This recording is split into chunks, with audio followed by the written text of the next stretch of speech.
In today's slanted lens lesson, we'll be shooting a simple 2-light setup using continuous lights. We're pulling still frames from the new Canon 1DC that Lens Pro to Go delivered to us. In this case, the motion blur is going to be fine because our subject is relatively static and we want the motion in her scarf. I think this combination is going to work. Let's look at a 2-light setup using continuous light. We're shooting Tiffany Taylor and have dressed her in a vintage World War I outfit. You know, the shirt and the pants were worn by the father of a good friend of mine. They're authentic. The leather flying skull hat was rented from Warner Brothers. We put Tiffany on an apple box, so I'm looking up at her slightly. It makes her look very heroic. We will start with a duvetine or dark background. We just want something that is dark and clean from side to side. I own a duvetine, so it's just easy for me to put this up, but any solid wall with no light on it to give you just a dark background works. I'm shooting on the Canon 1DC with a Tamron 70 to 200mm lens. We are exposing at 50th of a second at 5.6. This will accommodate both video and stills. Because I'm shooting with continuous light, I'm going to move my ISO to 640 to give me the f-stop I want. This one option is the reason that photographers are now starting to shoot with continuous light more and more than ever before. I would never have considered pushing the ISO to 640 before I got the 5D Mark II. With the Mark III, this door is wide open for continuous light. Think about it this way. At 640 ISO, I'm going to use a 2K or 2000 watts of power for my rim light. For the key light, I'll use 600 watt seconds in a beauty dish. This is not that many lights and equipment that I have. If I have to lower my ISO to 320, I'm going to need twice as much power, or 2 2Ks and 2 600 watt lights.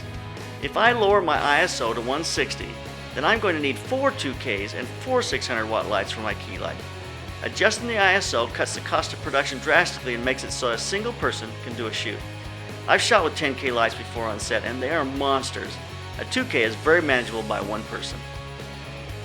Now let's get back to our lighting setup. Our first light is a Tungsten Airy 2K. We're going to place that on the camera right side of the frame way in the back and use it as a rim light. We will place a blue gel on the 2K light, which will give us a nice background color, which gives us depth and interest. Here's our first exposure with just the rim light. The 50th of a second is giving us a nice blur on the scarf. This is going to make great video and stills. Next we have the Dynalite HM2065 head. It's a 600 watt second light source. I can put my beauty dish with a grid on this light source so that the light will be directional and have a really nice quality. This is a continuous tungsten light source with a strobe head as well. I'm going to put 1/2 sun or CTO on the beauty dish to warm it up just a little bit. You can see that the beauty dish with a grid is lighting her face and not her full body. I feathered this up so there'd be a quick fall off on the front of her body. I'm using the bottom of the circle of coverage so it almost looks like it's vignetted on her body. This is also going to spill onto the scarf. Now for our last light. We'll add a 1K pointed against the wall to act as a fill light. I do this at times for several reasons. One, this gives me a very soft overall fill in the room, and two, it gives us enough light to be able to shoot our behind the scenes video for our lessons. Here's our final lighting with the exception of our secret ingredient. Smoke is our secret ingredient. Smoke from our Rosco 1700. The rim light's going to catch that smoke and bring the image alive. This is the final ingredient, or spice as it were, to make the image have a little zest. A little jalapeno in the world of bland, a bit of salt to tempt the taste buds. Okay, enough of the food analogies, but it does work. It works so well with our lighting, it's kind of like shrimp on the Barbie or lobster with butter. It's like hummus and pita bread or steak and eggs.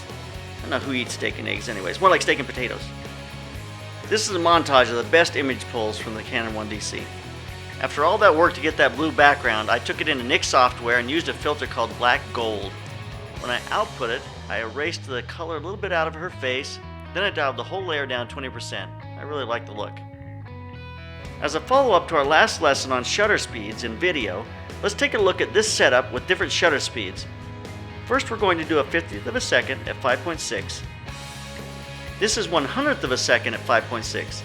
The speed of the scarf varies so much, it's kind of hard to make any kind of comparison between the stills. But the video is starting to become a little choppy. Now we're going to go to 1/200th of a second. The video is definitely more choppy and the stills are more in focus. The 50th of a second works for both the video and the stills because we want a blurry scarf and she's not moving very much. One last note on the Canon 1DC. As much as I love this camera, and the storage was a bit crazy. We shot several hundred gigs for a single shoot. That said, the footage looks fabulous. Unfortunately, we've got to send the 1DC back to Lens Pro to Go. I'm going to be saving my pennies. Using continuous light is becoming more and more intuitive for photographers as we get lights like the Dynalite head that use the light modifiers that we're used to. Still shooters had softboxes long before the video or film shooters figured it out. Continuous light has its drawbacks when shooting stills, but has come a long way. I hope you found this helpful. Keep those cameras rolling and keep on clicking.